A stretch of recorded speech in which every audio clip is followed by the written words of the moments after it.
मुझे जो प्रतीत होता है वन नेशन वन इलेक्शन के माध्यम से निशाना कहीं और है। संभव है कि ये भारतीय संविधान में परिवर्तन करके संसद से जो संसदीय प्रणाली व्यवस्था है इसको ये प्रेसिडेंशियल फॉर्म करना चाहते हैं कि राष्ट्रपति रहते हुए जब गए पूरी में चुना पूजा के लिए तो उनके साथ क्या व्यवहार हुआ, ये पूरे दलित समुदाय के लिए शर्म की बात है। जो घटना हुई देश के लिए शर्म की बात है, और फिर उनको आप एक बार जलील कर रहे हैं इसके माध्यम से। ये तो मूर्ख बनाने, तो ये तो हमारे मोदी जी हैं, जब जैसा तब तैसा। चीफ जस्टिस माननीय न्यायाधीश चीफ जस्टिस के यहाँ जाना हुआ तो मराठी ड्रेस पहन के चले गए। अभी अपने जन्मदिन पर कल ही कहें कि हम एक आदिवासी से खीर खा रहे हैं। अरे भाई, आदिवासी से खीर खा रहे हैं, आवाज आदिवासी के मुंह में पेशाब हो रहा है मध्य प्रदेश में।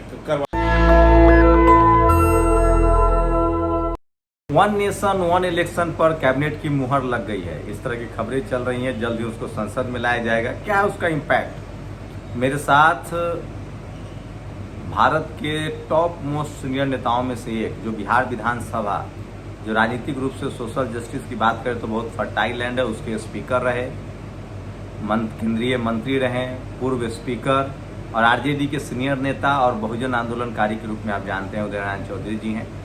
उनसे समझेंगे कि इसका क्या इम्पैक्ट हो सकता है, सरकार की मंशा क्या है। इनकी पार्टी ने क्लियर कर दिया है कि हम इस बिल के साथ नहीं हैं और इस विश्वसनीय नहीं है। क्या लग रहा है sir, one nation one election का क्या इम्पैक्ट हो सकता है? मुझे जो प्रतीत होता है वन नेशन वन इलेक्शन के माध्यम से निशाना कहीं और है।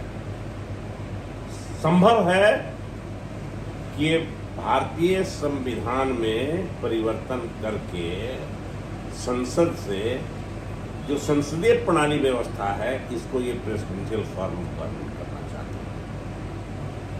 ये हमारा अपना अंश है, व्यक्तिगत ये है। नहीं तो वन नेशन वन इलेक्शन ये कैसे कर देंगे? अनहोनी बात है। डेमोक्रेसी खत्म कर देंगे। डेमोक्रेसी खत्म होगी तो ना। ये तो वन इलेक्शन था ही जब हमारा पहली बार चुनाव हुआ 1952 में, तो वही ना चला रहा था सिस्टम। ये डेमोक्रेटिक सिस्टम की खूबसूरती है कि आम जनता का विश्वास है, मतदाताओं का विश्वास है कि जब हमको जिस सरकार में हमको विश्वास नहीं है, जिस प्रतिनिधि में नहीं विश्वास है, उसको हम हटा दिया। अब मान लीजिए उदाहरण के लिए हम कहें, डॉक्टर भीमराव अंबेडकर ने देश के नहीं दुनिया के अनेक संवैधानिक देशों में संविधान जो बने हैं उसका अध्ययन करके उन्होंने संसदीय प्रणाली को लागू किया है। हमारे यहाँ चेक एंड बैलेंस का सिद्धांत है जिसको तोड़ रही है सरकार, और इसीलिए हम कहते हैं कि ये सरकार संविधान को समाप्त कर रही है। उसी का एक हिस्सा है। अटल बिहारी वाजपेयी जी की सरकार एक वोट से गिर गई थी। बताएंगे क्या हुआ? चुनाव हुआ कि नहीं? कि नहीं कराते, इंतजार करते हैं। अभी ये जो है तो केजरीवाल जी का मान लीजिए आज हम अनुशंसा कर देंगे तो क्या ये चुनाव नहीं कराएंगे? क्या इलेक्शन का कर देंगे तो कराना पड़ेगा, ऐसा थोड़े है। और ये तो धीरे धीरे क्रमशः ऐसा हुआ है।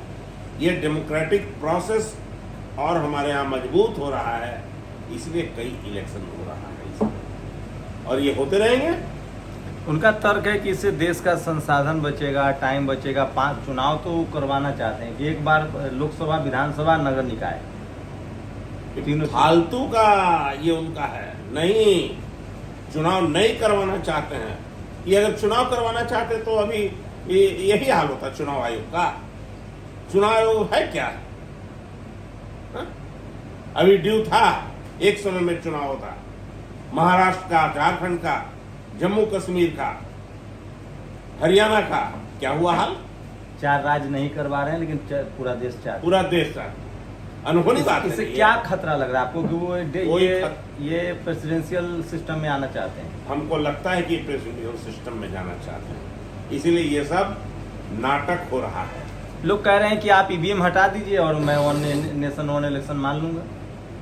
ईवीएम हटा के वो अभी तो चुनाव आयोग ही का फंक्शन ठीक नहीं है। मैं उसी पर प्रश्न खड़ा कर रहा हूं। अब ये बताइए, पहले से व्यवस्था थी कि चुनाव आयोग में चुनाव आयुक्त का जो सिलेक्शन होगा उसमें सुप्रीम कोर्ट का एक प्रतिनिधि रहेगा, चीफ जस्टिस, उसमें विपक्ष का नेता रहेगा, उसमें प्राइम मिनिस्टर रहेंगे। ये 3 से हुआ चुनाव। क्या इन्होंने कर दिया उसको? बदल साफ था चुनाव के प्रति, तो क्यों बदले आप? अब प्रधानमंत्री के द्वारा नॉमिनेटेड एक कैबिनेट का आदमी होगा उसका मेंबर। अब जुडिशियरी का चीफ जस्टिस नहीं होगा। और चलो, ये इसका मतलब ये है कि चुनाव आयोग के ऊपर जो पहले संवैधानिक व्यवस्था थी सिलेक्शन का, चुनाव आयुक्त का, उसको बदल दिया इन्होंने, इसलिए कि इनका विश्वास खत्म हो गया। ये डरे हुए हैं, ये चाहते हैं कि जैसा वो चाहते हैं चुनाव आयोग वैसा रिजल्ट दें। इसीलिए भी महाराष्ट्र का चुनाव रोके हुए हैं, झारखंड के चुनाव की घोषणा नहीं हो रही है, ये सब रोक के रखे हैं। ये सवाल तो पैदा होता है कि जो सरकार 4-5 राज्यों में एक साथ चुनाव नहीं करवाना चाहती है, जो 7-7 फेज में लोकसभा का चुनाव करवाती है, वो प्रेसिडेंशियल। अच्छा, एक तर्क उनका है कि इसमें एक दलित समाज से जो राष्ट्रपति थे, पूर्व राष्ट्रपति रामनाथ कोविंद, उनकी कमेटी बनाई। क्या लग रहा है ये भी एक सोची समझी प्लानिंग है कि दलित समाज के आने वाले लोगों को ही आगे किया जाए, चूंकि कॉन्स्टिट्यूशन में अमेंडमेंट का मामला है।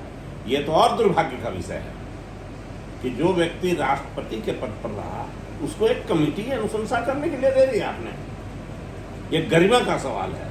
और राष्ट्रपति, महामहिम राष्ट्रपति कोविंद जी, जो पूर्व राष्ट्रपति हैं कोविंद जी, मैं उनके प्रति बहुत ही सम्मान व्यक्त करता हूँ। लेकिन वही व्यक्ति न है कि राष्ट्रपति रहते हुए जब गए पुरी में पूजा के लिए, तो उनको उनके साथ क्या व्यवहार हुआ? ये पूरे दलित समुदाय के लिए शर्म की बात है। जो घटना हुई, देश के लिए शर्म की बात है।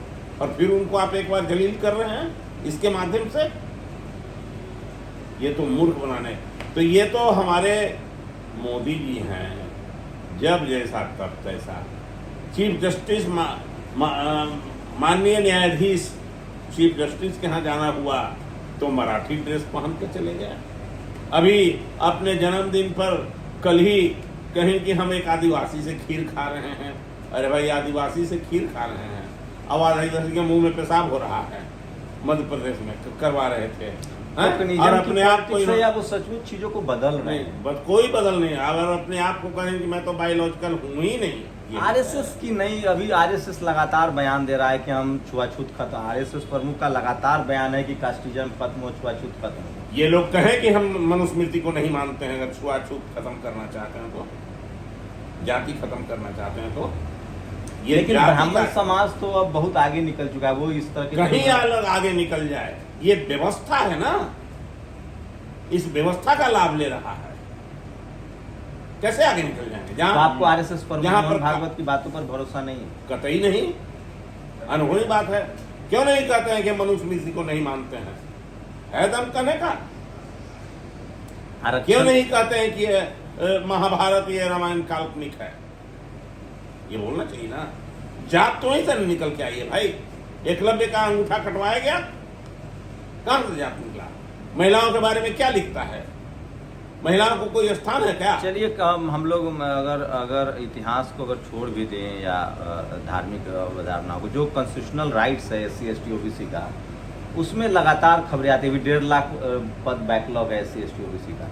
इन सब मुद्दों को विपक्ष का एजेंडा बनाएगा, एजेंडा है, क्योंकि सोशल जस्टिस के नाम पर कांग्रेस ने अच्छा लीड लिया, आपकी पार्टी को भी अभी अच्छा परफॉर्म रहा। तमाम विपक्षी दलों ने संविधान और जाति जनगणना को मुद्दा बनाया था। क्या इस पर लोग डटे रहेंगे या लग रहा है कि निश्चित रूप से डटे रहेंगे? 2 चीज इस सरकार को कराना होगा, आज कोई भी सरकार आएगी उसको कराना होगा। जातीय गणना कराना होगा, जो वही राज करेगा इस देश पर, जो जातीय गणना कराएगा। आरक्षण को समाप्त नहीं किया जा सकता है। ये कोई मामूली काम क्या है कि मेन स्ट्रीम में लाना? ये झूठ बोलते हैं ये लोग। आज भी डोम, मेहतर, मुसहर, पासी, चमार, ये सब जाति के नाम से क्या है? कोई है संपन्न लोग या इस जो वनवादी समाज के लोग हैं उस काम को करेंगे क्या? इसके लिए खोजा जाएगा कोई दलित ही? सिर पर जो लेके ढोने वाले लोग थे, आदमी का पखाना, ये सब नाटक है। ये हम लोगों की आंख में कुछ और काम इनको करना है, एक आखिरी इसलिए सवाल, एक कुछ और काम इनको करना होगा। आदिवासियों के, दलितों के इन लोग का आरक्षण खत्म करना होगा, कुछ बैकलॉग खत्म करना होगा, या अडानी के हाथ से कुछ बेचना होगा। इसलिए 1-2 महीना के लिए एक एजेंडा ही चला दिया है वन नेशन वन इलेक्शन का। आखिरी सवाल, तेजस्वी यादव कार्यकर्ताओं से मिल रहे हैं, क्या प्रशांत किशोर का दबाव है आप लोगों पर? आपकी पार्टी इनसिक्योर महसूस कर रही है? आरजेडी जो सबसे बड़ा होल्ड रखती है बिहार में, पॉलिटिकल शेयर रखती है। कोई दबाव नहीं, हर पार्टी अपने अपने काम को करती है।